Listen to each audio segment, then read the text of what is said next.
What is up, everybody? CP and SJ with you for another week of Every Day We're Covering. We talk the world of sports, wagering, and having a good time. SJ, we're now into the dog days of the sports calendar because everything has come to a close. NBA Finals are done. College World Series wrapped up over the weekend. There's not a lot going on, so we start digging into that, college football in the weeds news usually this time of year. Well, I mean, I guess the good and the bad thing, depending on if you want to break or if you want to keep into it, is something always pops up, and we'll get to a couple of those things later on. There's some decent fights coming up here and there, but the daily, at least, it's going to be you're on your own for a little bit here if you want to delve into the darts or the Korean baseball or the rugby. I mean, if it plays, at least we're talking. Yeah. You're going to be on your own in the betting world because just there's not a lot out there daily action, but I don't know. I guess maybe we all kind of need a little reset here, and damn, it's been hot. So maybe that's for the best, being inside as much as we can. Yeah, maybe. Yeah, sometimes it's good to have a little break, a little reset. You know, everybody needs that summer vacay, so to speak. So that's what we're going to get here in Sports Calendar. I mean, who knows? You know, here and there you can throw in those, no-run first innings or anytime home run hitters, those kind of things with baseball going on still. So you can still have some fun if you want to do that. But, as far as like a variety, that is not going to be the case here for a little while. But, we'll have plenty of fun stuff to talk about. And, of course, as we get closer, we're going to ramp up as well into the college football season before we know it. So we'll be talking about all the build-up for that as well here very soon. As we get rolling, we like to talk about what's fueling us, what we try to beat the heat with here with some beverages that are probably icy cold as we get rolling on the program. And I'm going to give a shout out. This is a brewery I actually gave a shout out to not that long ago, back last month. They had one that I picked up, and this one was actually sent to me. This one came through the good old U.S. Postal Service, so it's even better. The mother-in-law got me some beer for Father's Day that she sent over, and it's from the folks in Lincoln there at Empyrean.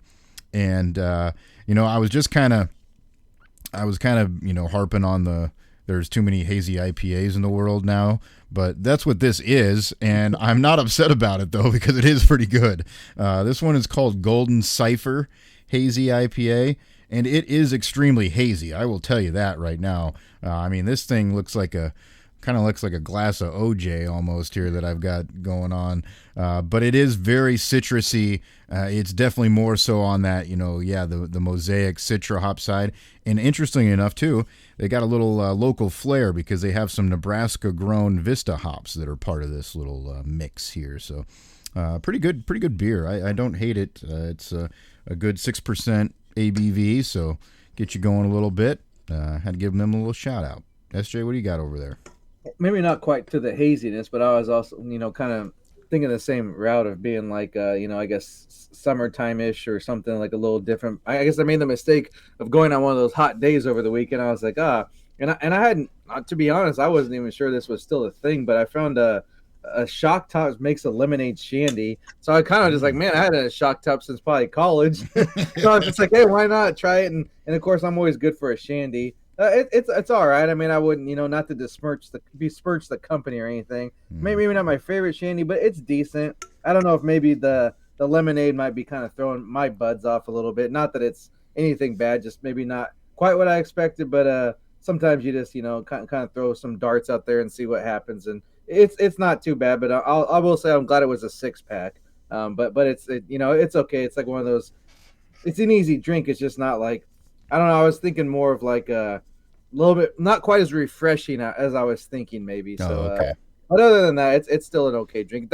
It almost is more like maybe that's probably why it comes into my, doesn't hit me just right. It does kind of have more of that, not quite an IPA taste, but more of that kind of bitterness to it. So maybe that's where I'm missing out on the action there. But nothing. I mean, you probably like it. I'd suggest you give it a swig there. Okay, I'll give it a shot. It seemed like.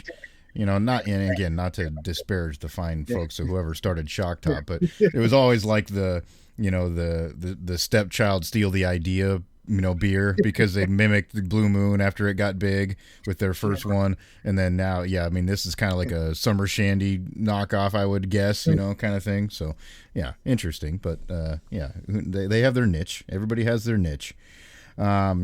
I had to give a little quick shout out too. This is I wanted to mention this because I typically wouldn't mention this kind of beverage because it's not something that I have a lot. But my wife picked this up just now as well as she was at the store today because she always likes to mix up something a little different when we have our Taco Tuesday nights.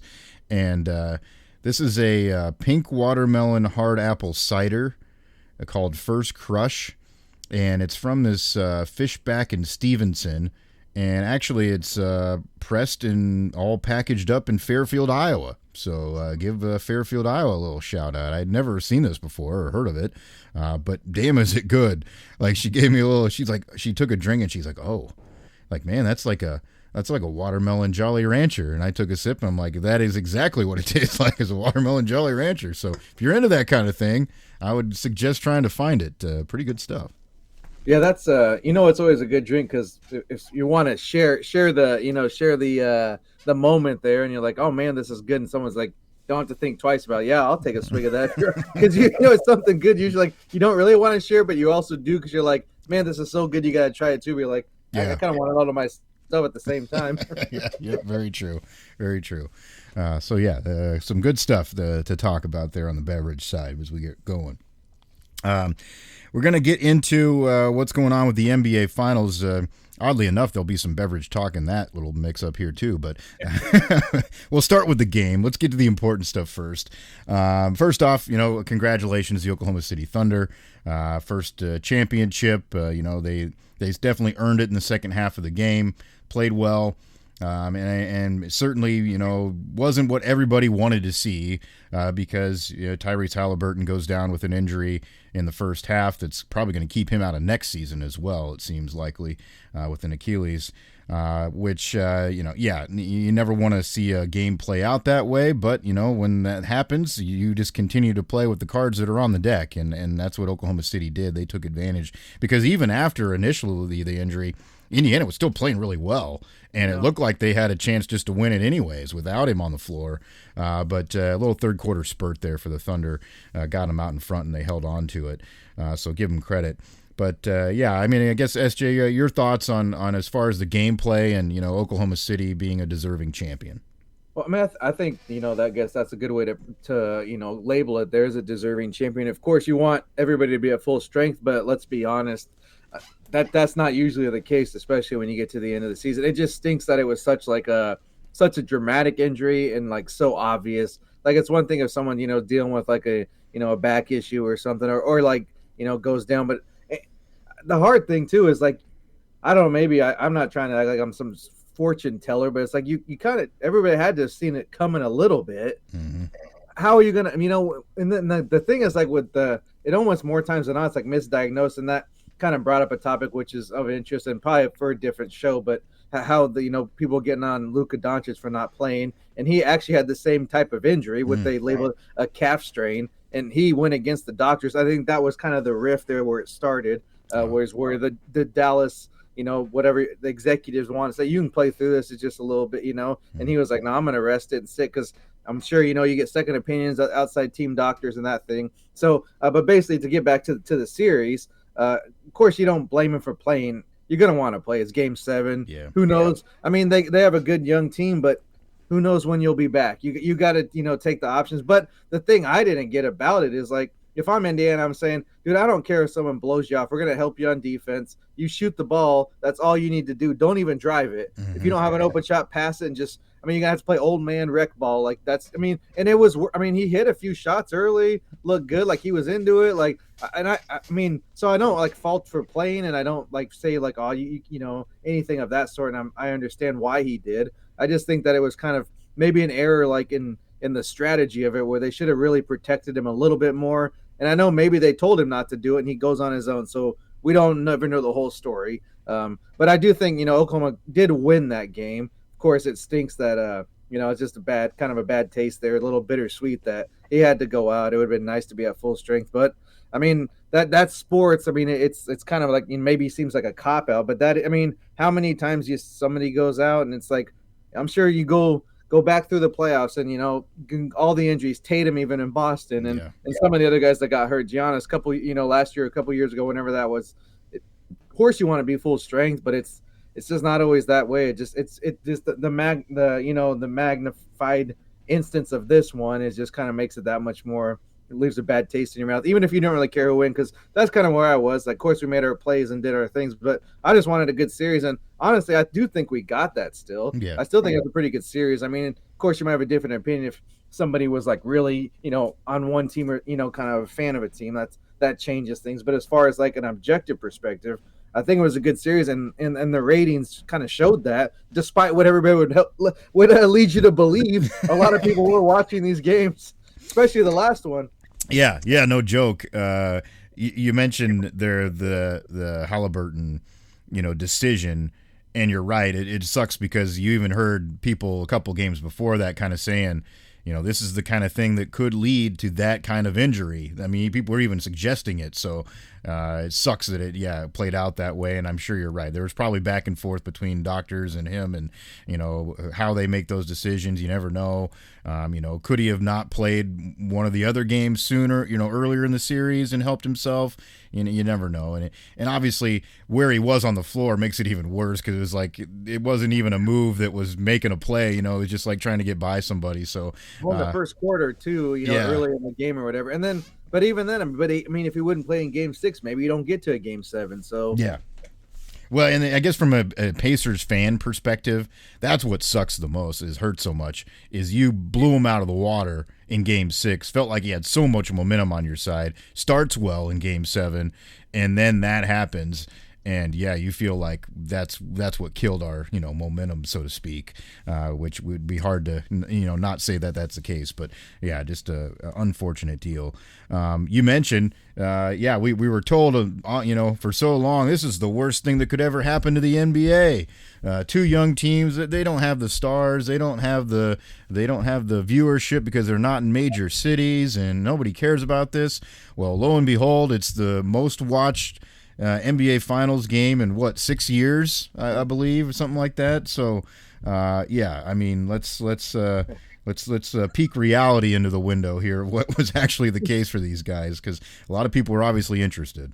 Well, that's pre-COVID too, or just pre-technology, if you will. So now it's always hard to. I still always question how the ratings are measured. So if you're getting that, I think it was like 16 million or something they estimated, somewhere around there. It's to me, I'm always thinking it's a little higher these days, because how many people are watching on other services other than just like not a lot of people don't have cable. Yeah. So but they get it through. I know like TNT knows the Max, or if you have an ESPN account, I guess it would have been on ABC, right, or whatever. Wherever they're showing it.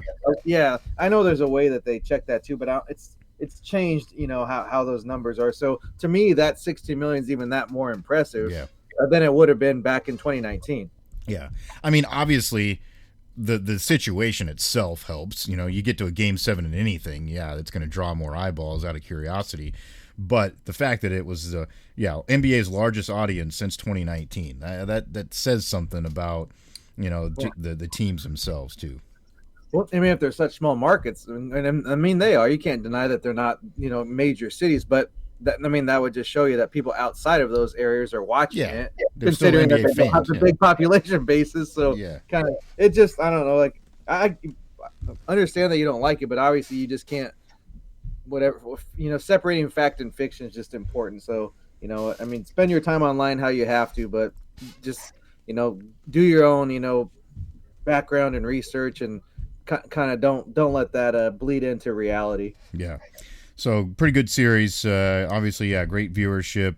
Unfortunate injury that goes along with it. I mean, from a Pacers standpoint, moving forward, I wonder what they're going to do. I mean, you're probably going to have to go out and try to find a point guard for next year, because he probably won't play. I mean, typically they say it's a year for that type of physical activity to be back ready to go again. So pretty much the whole next season, you're not going to see him. I mean, obviously McConnell did his part well, but you need a true point guard out there. So I don't know what they're going to do. Yeah, that's a little tricky. I mean, I guess the hindsight in it is like, well, now you're kind of screwed for next season too, because in spots you can do it, but for you can't. That's a lot of no, that's a lot of offense to kind of fill with just the team that you have now. And I didn't look too much into the situation as far as like who's still going to be under contract from this team and who will be back and that. So when you look at that, maybe it's the roster even turns over even that much more. So that's probably like the hardest thing probably to swallow if you're a fan of the team or just kind of want the best for that organization. It's like this kind of sets you back more than just one game. I mean, it's hard enough to lose that game 7, and then it's like, well, and now you got to turn the page and look at next year because there's not many players that can kind of fill it up like they do on a nightly basis, at least offensively. Yeah. So be interesting for them. Obviously, both young teams still, if they can keep the pieces together, should be very formidable for years to come and be in that mix. So be interesting on the Thunder side as well. Can they keep everybody together? Can they keep it at that type of high level moving into next season? One thing that is disappointing about these young Bucks is the fact that they left so much beer and champagne in the locker room. What are we doing? I mean, even if you don't want to drink the stuff, spray it all over hell. Yeah, dump it everywhere. Yeah, throw it in the trash. Like, get rid of the evidence. Like, you didn't buy it. And I mean, I guess the thing is like I mean, if you want to be, you don't want to drink. I say maybe the Pacers might want to drown their sorrows. We'll send this over. Send them a cart. Yeah. I guess I don't. I mean, to me, you hear about these. I don't even know what it is now. What generation is it? Is it Z? Gen Z, I believe. Yeah. Okay. So, anyways, but I thought X was like in the 90s, but we're still only on Z, and the millennials were in there somewhere, which I think we might fit in that category. Mm-hmm. It's like, how does this even work? But either way, so I guess people have said like it's not like drinking isn't as like whatever like common of a thing that like we kind of talked about when they do vaping and maybe hit the lettuce a little bit more than drinking, which whatever. I mean, maybe it's true. This might show you the case. I do know there was a funny video of one of the players that didn't get too much time, but he had never had beer before. And he had a beer and drinking, and he freaking he definitely had the first beer face, for most of us, it probably comes a lot younger, but it was just funny to see that reaction. I was like, oh yeah, I know that face. Yeah, like, yeah. That's didn't care for. It's not like what you think it's going to taste like the first time you taste it for anybody, no matter what age that comes at. But it was funny to see, like, kind of like, I mean, I think he had to be at least mid-20s, so like, a grown man just trying beer for the first time was kind of funny to see. But I mean, I guess you could look at the other side and be like, well, people got mad at freaking. I'll bring up Luka Doncic again for got mad at him for drinking it. Michael Finley was all up in his ass trying to take his beer away, and Jokic, when they were showing, I don't know if you caught the Netflix the special they did or the documentary they did about the Olympics. I think it's called Chasing Gold or something, okay. Whatever it's called. It's like they're basically their quarterback receiver. It's the same concept, but a lot of I don't think U.S. gave them the access that some of these other countries did. Understandably, or just like, I guess predictably is more of a good term to use. But anyways, I mean, once the game was over, those the Serbia they were at the bar. I mean, just pounding. Didn't matter Monday afternoon, Tuesday afternoon, whatever. And I mean, and then people were like, oh man, kind of. That's the culture that they grew up in, like they don't drink Pepsi and might drink a Kolsch. Yeah, it's just different. I mean, and no, I'm not saying whatever is the other, but it's not like Pepsi's good for you. Yeah. So, but either way, like so, but then people kind of some people are like, I can't believe this, or this is so bad. So and when they don't drink, maybe give them credit on that other side too, being like, well, that's just not their lifestyle. They are pro athletes. But it was just kind of weird to see, like, at the least, like you would say, just spray it around, whatever, smash some bottles, like. Yeah. Because I mean, can you imagine that feeling of just being like I know whatever leagues call it different things, but most just like basically like you're the best in the world. Yeah. Like no matter what, even though I know NFL is probably the only one, like I think hockey does, world champs. Yeah. NBA definitely does, baseball probably too. But it's just like if you're winning a league that's based in the U.S., you're pretty much. I mean, I guess you can make an argument in some cases, but you're legitimately the best in the world. Can you imagine that feeling and then just being like, I'm just gonna go home and kick my feet up, relax. Yeah. Like they had to have done something just to like let loose. Maybe drink is not their thing, but there has to be some outlet because man, that's got to be a hell of an emotional roller coaster that you've been on since the beginning of the season. Yeah. I mean, I always do find those moments interesting, like because I don't know, I you mean, look never. at Tom Brady, the most like straight laced dude, and he couldn't even walk at their. I mean, it was on the water, but it was still a parade. Like he was Yeah. friggin' crap. He was Oh shit yeah. faced, man, like so Yeah. bad. Which Yeah. I mean, understandably, it's like, dude, you and in that situation too, they kind of like it was like, oh, does he have anything left? Mhm. That type of thing was the storyline. So I mean, and someone like that is gonna let loose. Can you imagine someone that like does indulge and Yeah. has doesn't have such a strict lifestyle? It's understandable that you're gonna go crazy. Yeah, one moment in your life you're gonna go, wow, that's it. I mean, no more excuse than that, and you're probably gonna, you're gonna get away with about anything you're gonna do. So Yeah, yeah, I might didn't as see well. that. That's the only time you might get the 5-0 look the other way. Exactly.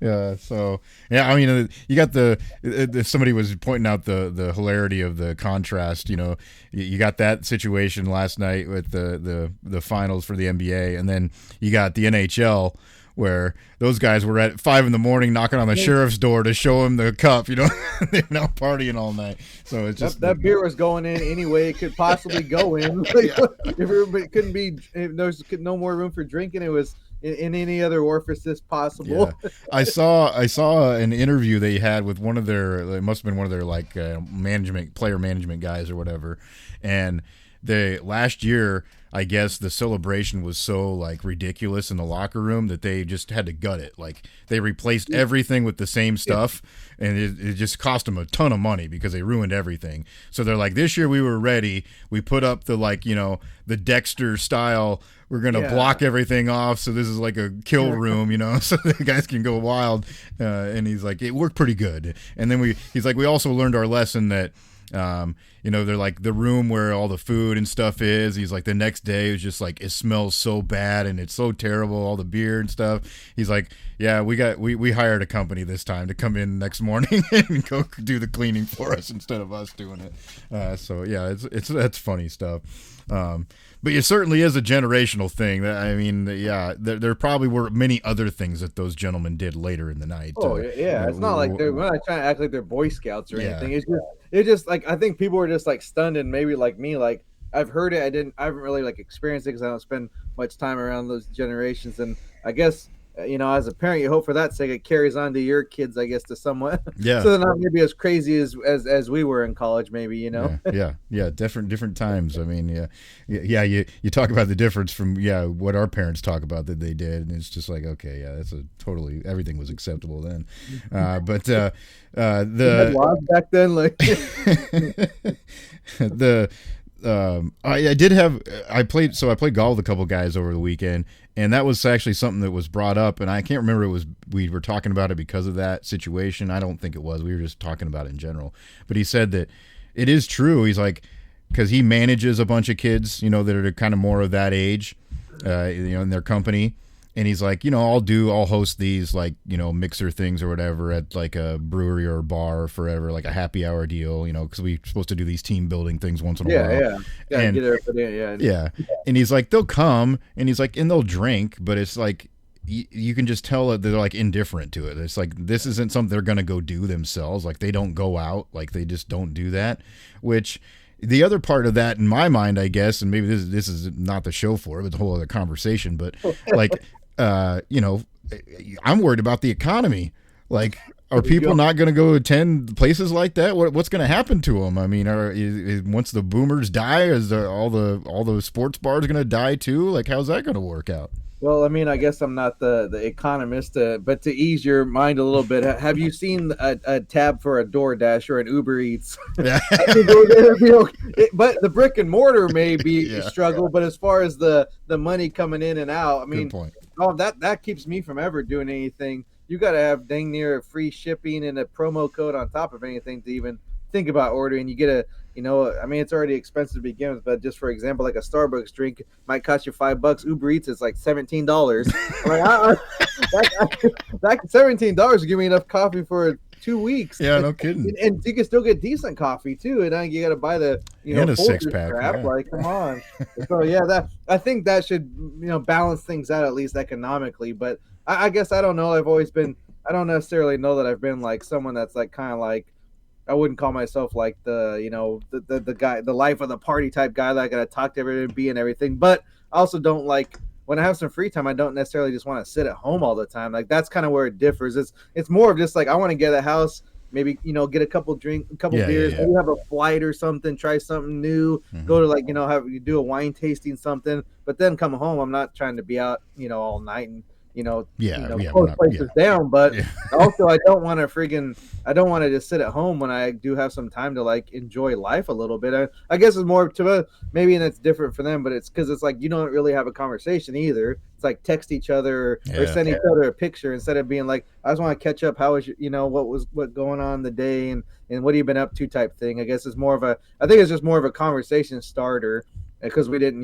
necessarily have an app to talk to each other. So.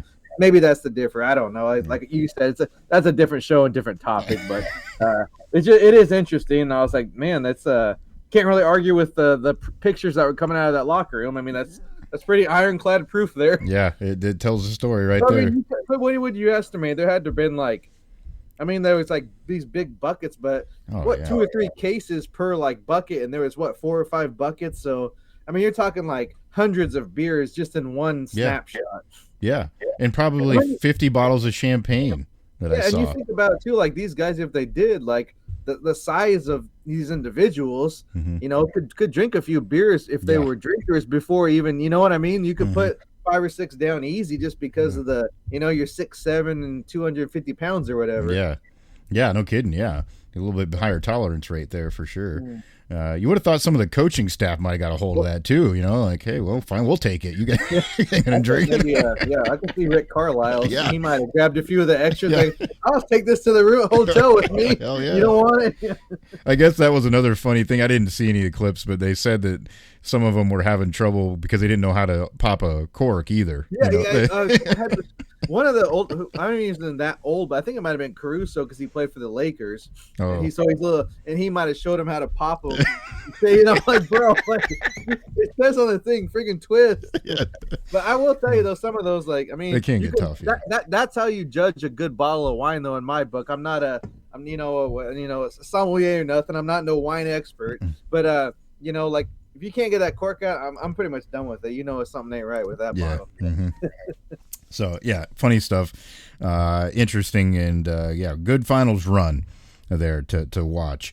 I will say, obviously, I think part of it too is I have an interest in one of the players where he's from piques my interest a little bit more. But I will say overall, I definitely got a little bit more hooked than I have in a long time in just the whole playoffs in general. So I think it is headed a little bit in the right direction. I mean, there's still a lot about the game that I would love to see a little bit different, but I think it's as far as the competition is concerned, it is getting better, I think, for people to enjoy. Well, I mean, that's all people have complained about through the years is there's the same teams every year, and now you have a little variety, and then you don't like that either. So, I mean, you got to take it or leave it. And I think most what's wrong with the game can be fixed with officiating and the just whatever you're going to get away with, you're going to get away with. We mentioned that before. So call the game how you want it to look, and the players will adjust. I think there's plenty of talent out there, that's for sure. Yeah, no kidding. Let's move on to College World Series wrapped up over the weekend. Kind of a little bit of a thud at the end, unfortunately. Didn't get much of a championship series between LSU and Coastal Carolina. I mean, I guess depending on what kind of baseball fan you are. But for me, I'd rather not see a 1-0 game and see a 7-5 game. That's how I roll. But for the purist, I'm sure that they appreciate the other side of it too. But that was the strength of LSU, was certainly their pitching staff, and it showed in the championship series. That's why they won. So give them credit for that. Held on to win that first one. Second game was a little bit more back and forth. Coastal, kind of got a couple of times where they had chances to really get back in there and at least made it interesting, because it looked like for a while it was just going to be a total turd. And then they got that home run to get it back within a couple of runs. And then, of course, it just stayed there at 5-3. But Interesting ball game. I think more so than anything else that got the talk and the attention was the unfortunate situation at the beginning of the second game on Sunday when they decided to toss the head coach and an assistant coach in the very first inning of the game. Not a good look for anybody involved. And again, kind of like, a star player going down, you don't want to see that happen in that moment. Yeah, that was kind of the bad thing there. And I guess, back-to-back days or same day was it? Mm-hmm. Yeah, just like, I mean, the friggin', the things that you don't want to affect the game affected the game. So same storyline there. And it's just like, to me, it's kind of, I understand that maybe don't appreciate someone questioning your judgment and that type of thing. But in a championship game or in any game, like, I don't know if you get thrown out for that anytime outside through the season, regular season, postseason, anything. Just was more of those instances, and it's baseball seems to happen mostly at the major league level. It's like the umpires got to make it about them, and that's, we know no one's there to watch them perform, whatever, if you want to call it performing. And as much as they replay now, it's like they're almost irrelevant to the game, other than when they do something like this and kind of. And I don't know that. I mean, there's nothing to say that LSU still wouldn't have won. It's the same type of instance. Like, it didn't really it didn't need to be done. I don't think anybody out there, even like an LSU fan, of course they'll say it now after they won, but even in the moment they're probably like, what the hell just happened? Of course you're cheering and you're happy, but it's just like, what, he didn't really do anything. And I do kind of appreciate after the fact that he was kind of, I don't know as far if he didn't really like go off on him, the Coastal coach, but he definitely like kind of spoke his mind. So I did appreciate that. I was like, I mean, that, I don't know, that same thing we talked about with you don't know when you're going to get back to the championship again. It's even though it's a series and 8 teams make it, that's a lot to, that's hard to get there. Teams don't do it very often. That's why we see a lot of underdogs and people kind of come out of nowhere, because it's difficult to win in baseball. You have like, can have 50 good games and one bad day kind of puts your season. That's where it finishes. It's over. So, I mean, LSU is probably the better team in the long run when you look at just overall, but it really sucks. In sports, you just want you're never going to get the best possible outcome, but you want like everybody to have like the kind of the fair shake at it, if you will, So it just, I don't know, it kind of took away. As someone that, if I'm an LSU fan, I'm like, not our problem, but as someone that wanted to see at least a good game or some like no effects except for like what happened on the field, it was a little bit, I don't know, kind of put a little damper on things at least. I did appreciate, like you said, the head coach afterwards did give it. I thought it was very well said. Like he was just very well spoken. He explained the situation first off, which I appreciate, because sometimes you don't always get the story at all. Like nobody will say anything. A lot of coaches wouldn't have talked at all. I mean, like, screw this. And I know there's some video of him coming out and like shaking other people's hands and stuff. So I mean, it's best handle as well as you could, I suppose. Yeah.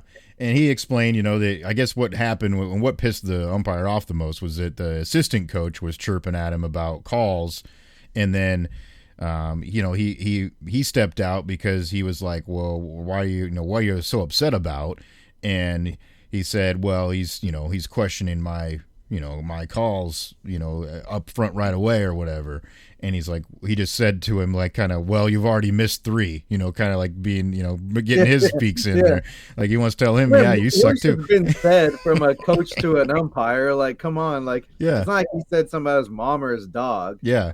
And like he said, the coach was kind of upset because the umpire was shooing him away. Like, was like, go back to your dugout, kind of doing the hand wave thing. Well, I think that was probably what really got under your skin. It's like treating kind of like just like dismissive and almost like a child. That's kind of sometimes worse than, any profanity. Yeah.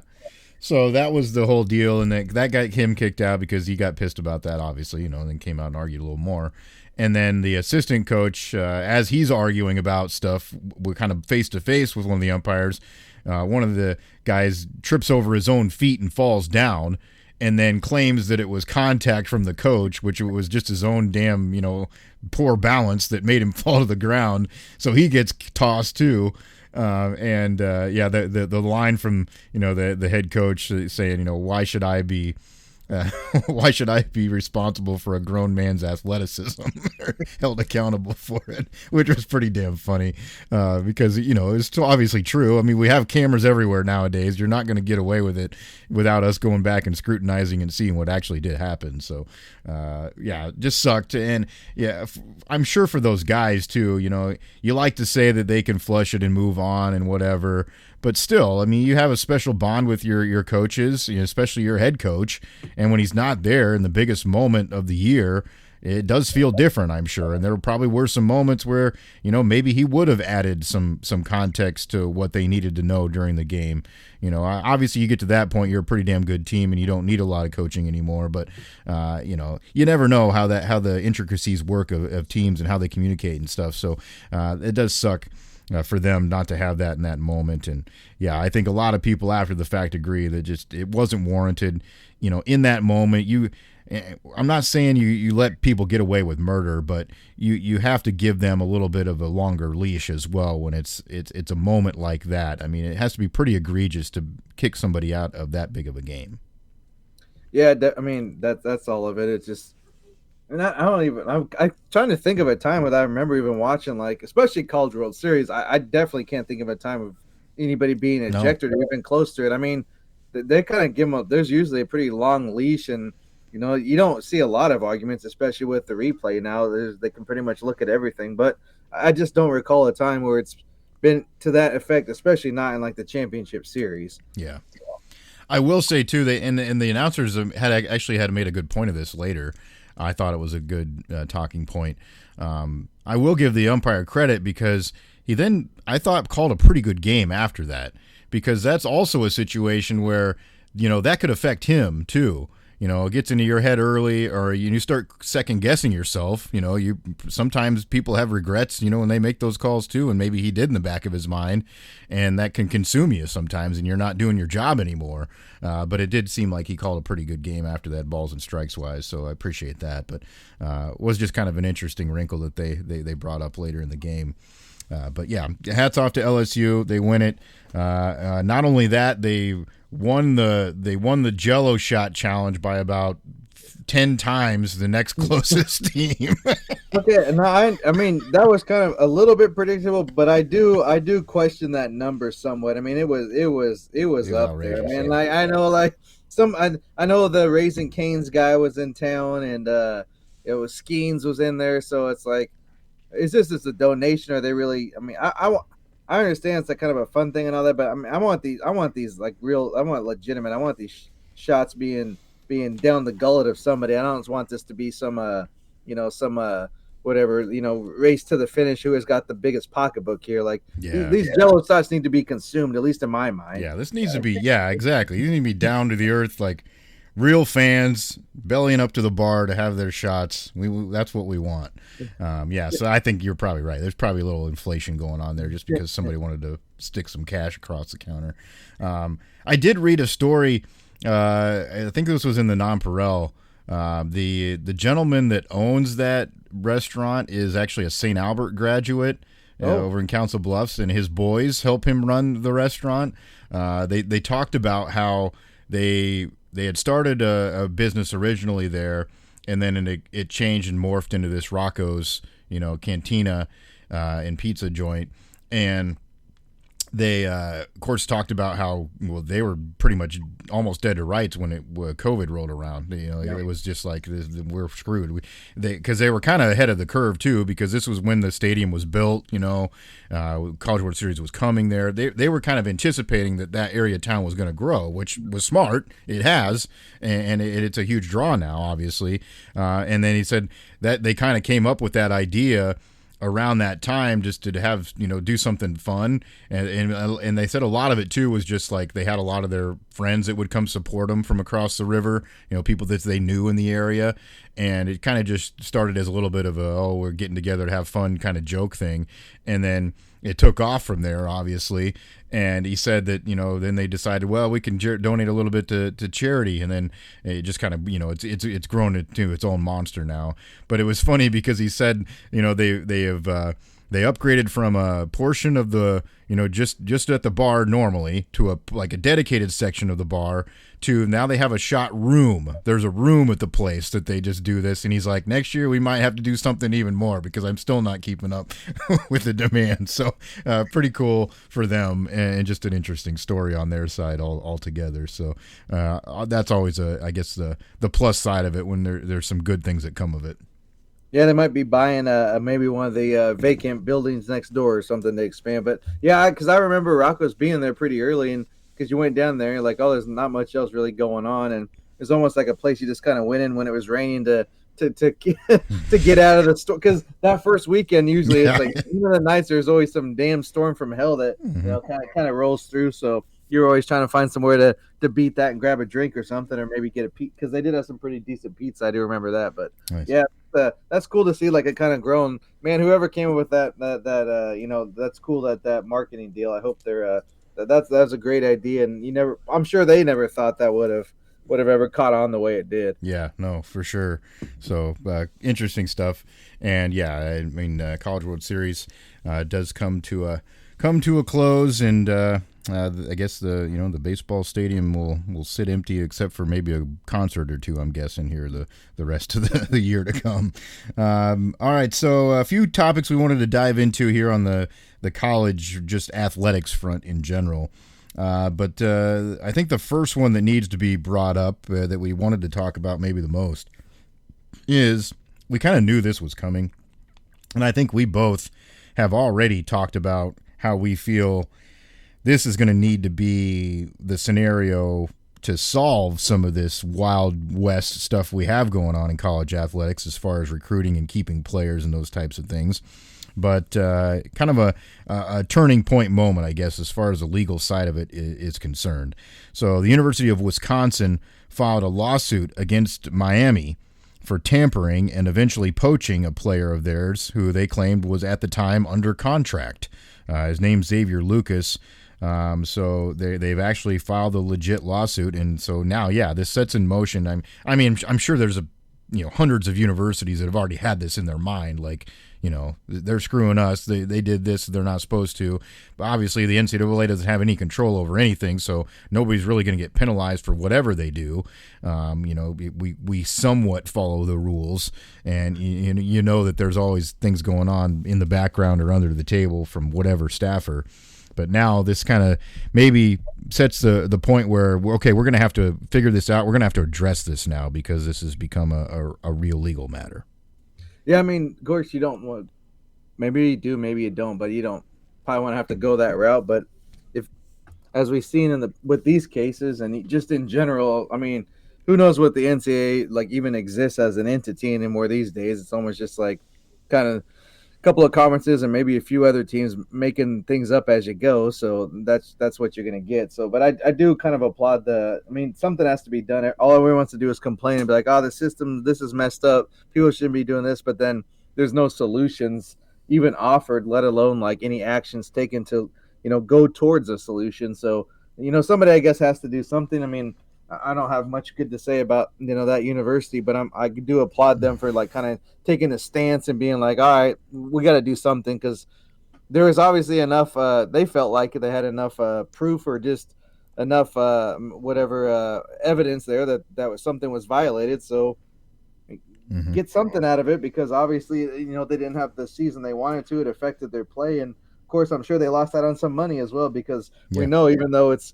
But maybe the player left, but I'm sure he still got paid something from them. So yeah, well, and so a couple of things that I find interesting about this is, first off, here's the university also straight up saying that we do have a contract situation, which I think we all assumed was probably the case with a lot of these guys. And obviously, whenever money's exchanging hands, usually it gets some legal figures involved to make sure that that's going to happen. What you say is going to happen does happen. So I'm sure that there are contracts with almost any of these players if they're getting some kind of money, or at least some kind of agreement, that's on paper. But it says to me that, okay, this is legit. Like, they legit signed a revenue share contract that's what they said, with this player. So that's part of it. Yeah, and then Wisconsin is seeking financial damages. I mean, that's part of it. They're like, we want our money for what we paid this guy. Like, why should we have paid him if he's just going to leave and go to you? Which I think everybody's had their problems with, just in recruiting in general. So very, very interesting. The thing that made, I guess, this a possibility, or maybe the Wisconsin felt better about doing it, is because it was a kind of a weird scenario to begin with this player, because he made the decision to transfer without ever entering the portal, and he transferred without ever entering it because it had already closed. The transfer portal had closed, and he had signed his contract with Wisconsin and then just up and left and went to Miami. So, I mean, it is a little bit of a different scenario than we've seen in most cases. At least guys say, oh, I'm entering the portal. You knew that they knew 2 weeks ahead of time where the hell they were going and what deal they'd already made. But that's, at least it looked good on paper.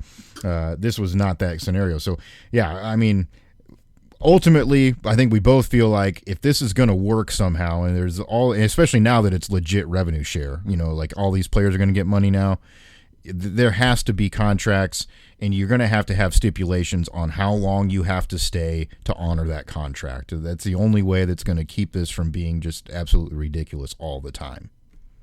Yeah, I mean, that's what it is. You got to get things legally, on the up and up, because you always, the bag man is basically what they were doing, but just doing it above board. They don't have to sneak around, but that's not going to work, especially when you're giving out this amount, and how it's so, easy to kind of skirt whatever guidelines are in place, which isn't much to begin with. So yeah, you gotta take a stance, and hopefully, I mean, I guess the way I'm looking at it is this will maybe make for some type of a little bit of I guess guidelines, some more set in stone type of things, where it's like you can't just do this or do that, because I mean everyone says, like, oh, all these teams, everyone's stealing players and doing that. Well, are you just gonna let them keep doing it? Or are you going to try to find at least something to protect yourself? That's what I never get. It's like, yeah, I get that you don't like, all this money being thrown around, that type of thing, but are you going to complain about it, or are you going to do something? Yeah. Well, and what tells me that Wisconsin is aiming for that exact type of scenario is the fact that they're not bringing legal action against the player himself. Yeah. They're doing it against Miami. And I think that's the point. We're trying to prove here that we need to have some guidelines on when you can contact players, how you can handle these scenarios, when they're free to speak and make those deals and leave. And I think that's what everybody wants. And it's the only way that's going to, I mean, I get it. I also see the side of things where a lot of people are like, well, it's a free market, and we've already opened the door and didn't have rules. So how are we going to, rein it back in now?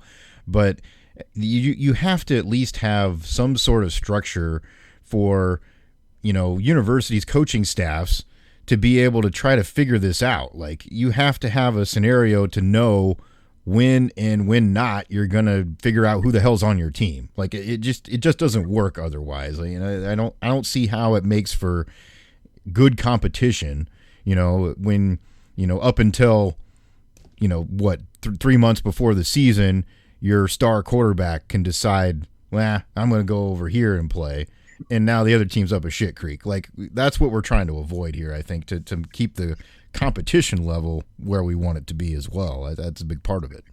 Yeah, I mean, things have to be adjusted. Of course, it's like it's hard for people to deal with change, but things have changed, so you got to adjust your calendars, and can't just be having. I mean, that was the biggest issue, is because where the signing day hit or didn't hit. Was it kind of made it like a free for all after the spring, because you had to decide quick, because fall camp, as they call it, is only a couple months away. It starts like some places early July, so you don't have a lot of time to find a school if you want to play, and then I guess maybe I missed it. I haven't heard a resolution yet on the roster limits either, and schools were thinking that they had to get their rosters down, so they were basically saying, like, you better find somewhere to play. So that was another, kind of, another, deluge of players into the portal trying to find some place to play because they basically said, I don't know if you're going to be able to even be on the team, even if they were not on scholarship. It Yeah. didn't matter. Like we can only have so many players. So Mm-hmm. I mean,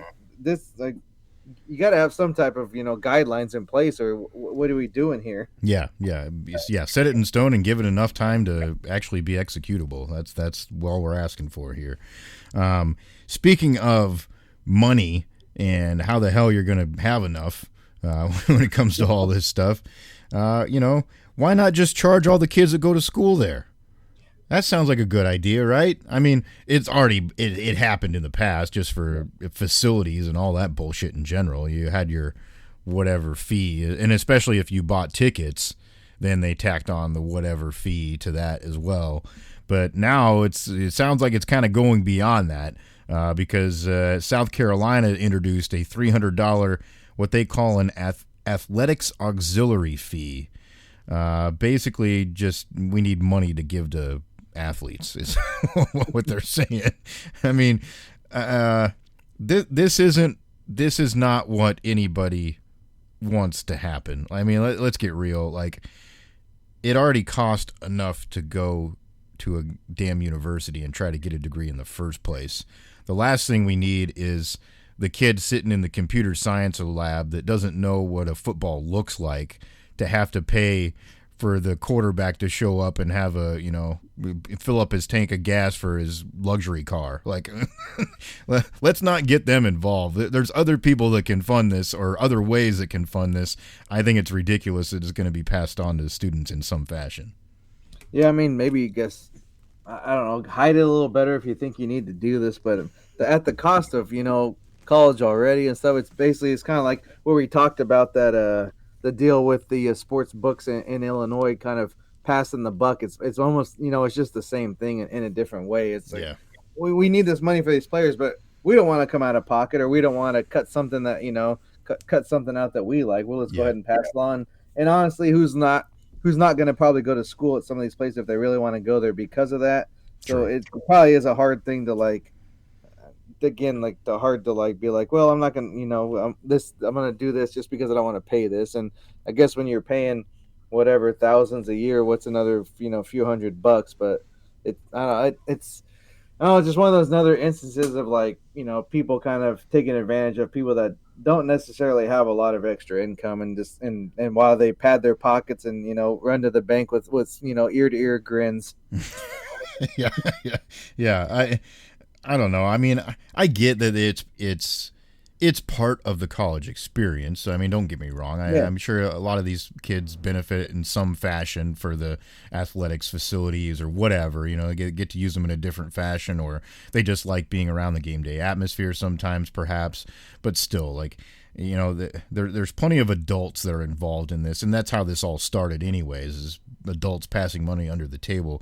Make them continue to do that rather than you have your student body funding anything that you need. I mean, I get it. Like, it's an easy way to raise a bunch of money.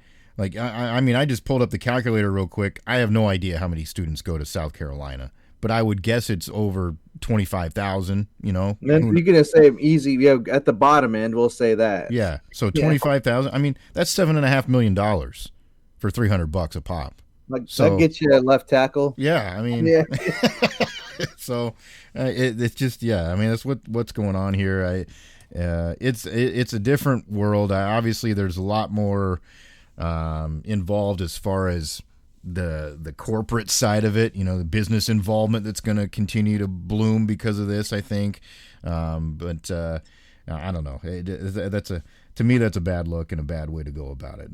I'll be interested to see if that takes off in any larger fashion at some schools, because eventually there will be pushback if it continues to go that way.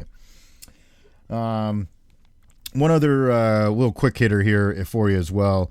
There's a proposal out there now that's going to allow these college athletes, coaches, and staffers to potentially wager on pro sports without any penalty. Now, it doesn't sound like this is a for sure thing that's going to happen, but it does sound like it's leaning that direction, that they're going to allow this to take place. I guess I'm on the side of, okay, I mean, who cares, whatever. I mean, obviously, the the downside of this is the coinciding of what else has happened in the world of that world. You know, all of a sudden we're making it much easier to give all these 16 to 18 to 21-year-old kids a bunch of money, and now you're going to make it okay that they can gamble when they couldn't before. And you're telling me some of them aren't going to make some pretty stupid decisions when it comes to that? That's where I see the issue here. Yeah, I mean, I don't think it. I mean, we tried not to, but it was almost like unavoidable of all the stories that popped up of like, I mean, illegal in some cases, but also just ill-advised in others of, you know, where you shouldn't be spending money or where you whatever the case may be with gambling. So I guess I don't see where it differs. I'm not saying that you shouldn't be able to, but I mean, it just seems like you're opening like another window. And I guess their thinking is, well, if they can bet on pro, they won't bet on college then. But I mean, I don't know that that's the case. I mean, I guess that's be what you think, but like, we'll give them a little bit of this so they don't take that. I don't understand. Like, it almost seems like this is something that should be like kept quiet and just like tell the players and the coaches and don't make like public news out of it, because it almost just seems like kind of a stupid way of thinking, way of looking at things. Well, and now you know why, and they were going to do this anyways, but now you know why all these universities are scrambling to try to make deals with, books and casinos. Like, okay, we're going to get some of this revenue back. They're going to pay us back indirectly. We're going to give them do a couple of sponsorships, some ads and stuff, and then there you go. Yeah. They'll kick back on the top. Yeah. Exactly. So interesting. We'll see where that goes. Keep our eye on that. Quick shout out to St. Thomas University, the Johnnies, or Tommies, excuse me. It's the Tommies, right? Yeah, the Tommies. Not the Johnnies. You're getting St. John's coming after your ass. I know. Jeez, what the hell? Don't be mixing those same stuff. the Tommies.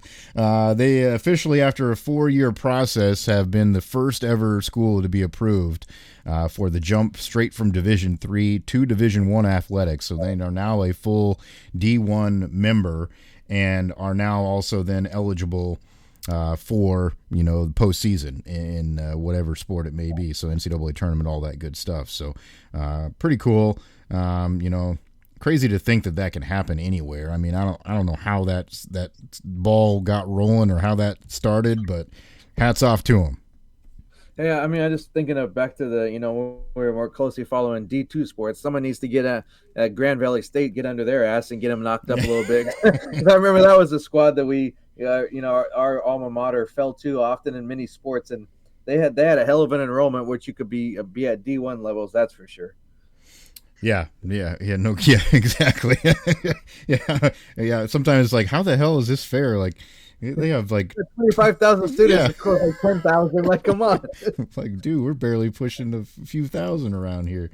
The pool is a little bit smaller. Interestingly enough, too, I saw a thing here just recently. That an anonymous $25.5 million gift came over to the University of St. Thomas that will support academic programs, athletics, and student opportunities, a.k.a. athletics, because we're going D1. Pretty good timing there. They got that. Yeah, I mean, not the term I know is about any amount of money. It's like that, but it's like, man, how far would that even go though? That's true. Because I mean, how much is South Carolina getting off those ticket fees we said, and that was on the low end. Yeah, that won't even get you. That's not even a half of your enrollment there. But yeah, I mean, I guess they know what they're doing, because if it gets approval, you have to be able to, I'm sure, show some type of revenue and growth and that type of thing. Yeah. So. But yeah, just interesting. We'll see. I guess see how things go. I guess this year there won't be no controversy in the Summit League tournament. Winner takes all. We don't have to worry about that. Omaha doesn't have to have that cloud over their head. Exactly. They got it done anyways. But no controversy now. Okay. One thing I did want to give a little heads up preview on here. SJ and I have had some conversations about, of course, we mentioned at the start of the show, it's kind of the dog days of the sports calendar. But one thing we always love to talk about is college football. And we're going to do a little series here to build you up towards the college football season. So this is something to look forward to. We're going to, on the upcoming shows, talk about our top 5 games from this past college football season. So we'll each pick one each show that we progress here and do. Kind of talk about what game it was, why we thought it was a great game to watch or just enjoy in whatever fashion, we'll do that little series here building up to the season. Always fun to sometimes reminisce and look back too. So we'll appreciate the past before we get ready for the next season. Well, yeah, I mean, it could be like an upset. It could be maybe your team, won a historic game, or maybe who knows? Like, we're just top 5. It's not like this is the most compelling game. Maybe it is. Maybe it wasn't. Maybe it's a 5 overtime game, or maybe it was the team that you hate with all your blood and guts. You just beat the piss out of them. So who knows? Like, it could be anything. But yeah, we just figured we'd have a little bit of fun in the lead up, and kind of one of those in the radio world, it's like, well, what are we going to do in July? So we're almost there. So we'll fill some time. It should be fun and go back and forth. And also, you guys throw out some games to us as well. We can touch on those if anybody has even just one game, 2 games, whatever you got. Or maybe it's like, I can't wait to, see this year. Who knows? Maybe we'll do some previewing too, but just, a way to kind of get ready for the season. Because honestly, I mean, I know we started off the show saying it's kind of, the downtime, the little bit of a lull here, but that won't last long. We'll be getting revved up here soon. So we're kind of ready. So maybe that's probably where this emphasis came from, like ready for some damn football. Yeah. Yep. We'll get the juices flowing, so to speak, here a little bit with that talk. And we'd love to hear your feedback. If you got some thoughts on that, as we throw them out there, of course, you can, argue or, react to what we think and then throw your thoughts out there as well. If you're trying to rummage around some that you really love, please hit us up. On Twitter, you can find us easily at SJMBets, at Cherokee CP. Those are the handles. Of course, you can always interact with us through that fashion or through the podcast as well. All the locations, there are some different feedback features depending on where you're listening to the show, so you feel welcome to do that also. We would love it if you would like and share the podcast, available on all those different platforms that you love to use. And you can, of course, our host there at Spotify being the main one that we do get a lot of feedback from, but we would love to have you follow us wherever you love to do that. And then also the YouTube channel, like, subscribe, get the notifications. You can listen to the show there on that feed as well, but then we also then throw in the videos from time to time on some of our picks or the big events that are coming up here. So be on the lookout for those. Those just kind of come at you when we've got something big to talk about. So appreciate it. Everybody listening to the show, taking your time out of your day just to have a good chat with us, a smile, a laugh, whatever. And if you got any recommendations for us, whether it be games, beverages, bets, or the like, we like all of that feedback. That's SJ Munoz. I'm Chris Parks. Thanks for joining us for another week of Every Day We're Covering. We'll see you next time for some more covers.